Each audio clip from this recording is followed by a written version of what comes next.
আমার বিলটা একই ফ্যান একই লাইট সবই সমান, একই যা চলছে গ্যাসের মাস তার আগে মতো ছিল। আগের মাসে বিল ছিল 1100 টাকা, এবার আসছে 1800 টাকা। ইউনিট আমার ঠিকই বাড়ছে, একই ইউনিট 210 ইউনিট হচ্ছে। আগের মাসে ছিল 125-এর মতন, মানে তার আগের মাস ছিল আরো কম, 900 কত টাকা উঠছে। মে মাসে উঠছে আপনার 1100, আর এবার জুন মাসে উঠছে 829 টাকা। মানে ধাপে ধাপে বাইরে আসছে, প্রায় 800 টাকা বাড়ছে। মিটার সমস্যা আমি এই মাসটা দেখবো, তারপর একটা ইউনিট আর কি। লোডশেডিংও বেশি, বিদ্যুৎ বিলটাও বেশি। জি জি, আসলে বিষয়টা হচ্ছে এরকম যে আমাদের যে বিদ্যুৎ ব্যবস্থাটা, বিতরণ ব্যবস্থাটা ঢাকা পল্লী বিদ্যুৎ সমিতি 2-এর আন্ডারে, এখানে হচ্ছে আমাদের গ্রাহকগুলো হচ্ছে পোস্টপেড। আমাদের যে মিটারগুলো এবং বিদ্যুৎ বিল যেটা আমরা করে থাকি এটা হচ্ছে পোস্টপেড, যে আগে ব্যবহার করবে, দেন আমরা বিল করব, বিল পরিশোধের একটা ডেট থাকবে, সেই ডেটের আগে তারা বিদ্যুৎ বিলটা পরিশোধ করবে। তো যে কারণে হয় কি যে একটা মাসে বিদ্যুৎ ব্যবহার করলাম, করার পরের মাসে যে আমার বিলটা হচ্ছে, বিলটা হলে সেটা পরিশোধের একটা নির্ধারিত সময় আছে, সেই সময়ের মধ্যে বিল পরিশোধ করছে। এখন যেহেতু বিলটা হয়েছে আগের মাসের বিদ্যুতের কনজামশনের উপর, আর বিল পরিশোধ করছে এখন, এখন লোডশেডিং বেশি, আগের মাসে লোডশেডিং ছিল কম, তো এখন ফেস করছি লোডশেডিং, পাশাপাশি বিদ্যুৎ বিলটা দিচ্ছি অতিরিক্ত। এটা যে অ্যাকচুয়ালি এই মাসের বিল না, এটা হয়তো আমরা বুঝে উঠতে পারছি না বা এরকম কিছু হতে পারে।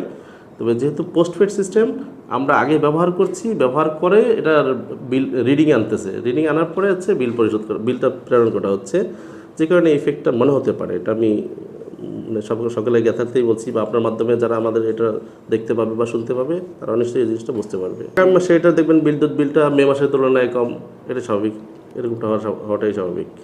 মাসের তুলনায় জুন মাসে কিন্তু লোডশেডিংটা একটু বেশি ছিল তুলনামূলক। তো যখন আমরা বিল করতেছি তখন হচ্ছে মে মাসের ব্যবহারের উপর ভিত্তি করে বিল করতেছি, কিন্তু সেই বিলটা করতেছি হচ্ছে জুন মাসে। লোকজন যখন বিলটা পরিশোধ করতেছে তখন হচ্ছে জুন মাস। তো যেই সময়টা বিদ্যুৎ বিলটা পরিশোধ করতেছে ওরা দেখতেছে যে এখন তো প্রচণ্ড রকম লোডশেডিং, যেটা মানে আগের যে ঘটনাটা, যে এই লোডশেডিংয়ের ইস্যুটা যেটা, এটা কিন্তু আগের মাসে এরকমটা ছিল না। যার কারণে হচ্ছে কি যে আমি লোডশেডিংও ফেস করছি, এক্সপিরিয়েন্সটা নিচ্ছি, আবার বিদ্যুৎ বিলটাও তুলনামূলক বেশি আসছে আগের মাসের তুলনায়। তো এই দুইটা ইস্যু একসাথে হয়ে যাওয়াতে আসলে একটু লোকজনের মধ্যে যেটা থাকতেই পারে, এটা আমরা ডিনাই করছি না যে মানুষ উত্তেজিত হবে বা এরকম কিছু, যেহেতু আমরা আমাদের সেন্টিমেন্টগুলো কাজ করে স্বাভাবিকভাবেই, এটা হতে পারে। এরকমটা যদি হয়ে থাকে, এটা একটু দয়া করে তাদেরকে বুঝতে হবে যে আমরা আসলে প্রকৃত সমস্যাটা কোথায়। এটা আমি কি জুন মাসের বিলে ইফেক্টটা দেখছি, নাকি মে মাসের বিলে ইফেক্টটা দেখছি। এমনটা দেখবেন যে জুন মাসের যে বিলটা যাবে সেই বিলটা আবার কমে গিয়েছে, তখন কিন্তু আবার বলবে না যে আমি যে বেশি ব্যবহার করছি তাহলে এখন বিল কম কেন। বিষয়টা হচ্ছে আমরা ব্যবহার করার পরে যেহেতু বিল করি, সেক্ষেত্রে এই সমস্যাটা এরকম হতে পারে, মনে হতে পারে আর কি।